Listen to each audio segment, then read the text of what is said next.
একদম বাচ্চাবেলায় বাবার প্যাদানির ভয় স্কুলে রোজ যেতেই হতো। তো সেই সময় ঠাকুমা ছিল আমার হেল্পার। আর ব্যাগ বলতে ওই একটাই রেশন তোলা চটের ব্যাগ, ওইটার মধ্যে স্লেট পেন্সিল আদর্শশিল্পী সহজ পাঠ নিয়ে ঠাকুমা চলতো আগে আগে। আর আমি চোখের জল নাকের পেটা প্যান্টে মুছতে মুছতে পেছন পেছন যেতাম। ওই কথাগুলো এখন মাঝে মাঝে মনের মধ্যে জাগে। তখন গাছের তলায় বেত হাতে মাস্টারমশাই চিল্লে চিল্লে বলতেন, ওল খেও না ধরবে গলা। কিন্তু কেস এখন উল্টে গেছে। এইভাবে রান্না করতে পারলে ভাত শেষ হয়ে যাবে এক থালা।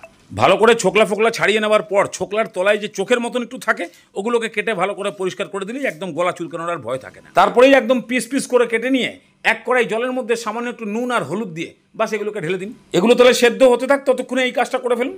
2 চামচ মতো কালো সর্ষে সামান্য একটু নুন দিয়ে ভালো করে এটাকে ঘুরিয়ে ফাটিয়ে রেখে দিন। এদিকে আরেকটা কড়াইতে 3-4 চামচ সর্ষের তেল খুব ভালো করে গরম করে নিয়ে 12-15টা মতন রসুনের কোয়া দিয়ে দিন, হালকা ভেজে নিন। তারপরে এর মধ্যে 1/2 চামচ করে গোটা গোলমরিচ আর গোটা জিরে একটুখানি নাড়িয়ে চাড়িয়ে নিয়েই তারপরে দিয়ে দিন একটু পেঁয়াজ। আমি পেঁয়াজটা একটু বেশি করে দিলাম, কেননা এই ফর্মুলাতেই 2টো রেসিপি হবে, আপনারা একটা রেসিপি করলে কম দেবেন। পেঁয়াজটা যখনই ভাজা ভাজা হয়ে লালচে কালার চলে আসবে তখন খানিকটা চিংড়ি মাছ দিয়ে দিন। এর মধ্যে অল্প অল্প করে নুন আর হলুদ দিয়ে সব একসঙ্গে ভালো মতন ভাজুন। সেট করে একবার দেখে নিন যে ওলের কি খবর। মোটামুটি 90% সেদ্ধ হয়ে গেলে এবার জল ছেঁকে তুলে নিন। এদিকে দেখুন চিংড়ি মাছ গুটিয়ে গেছে, মানে ভাজা কমপ্লিট।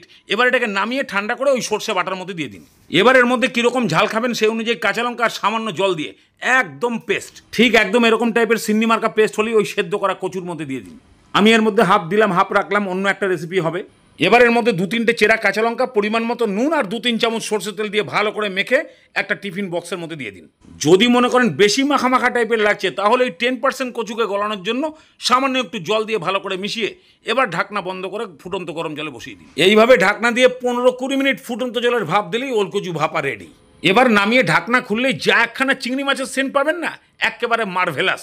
তার মধ্যে গলেছে দেখুন, একেবারে মাখন। এক হাতা নিয়ে বসিয়ে দিন গরম ভাতের থালায়, বাস মেখে মুখে খাওয়া চালু করুন। প্রতি গ্রাসে চিংড়ি মাছের ফ্লেভার, তার সঙ্গে আবার সর্ষের তেলের একটা সুন্দর ঝাঁঝ, তার মধ্যে আবার গোলমরিচ আর কাঁচা লঙ্কার ঝালটা যখন জিভে ঠেকবে মনে হবে যেন সুপার লেভেলের কোনো ভাপা খেলাম আজ।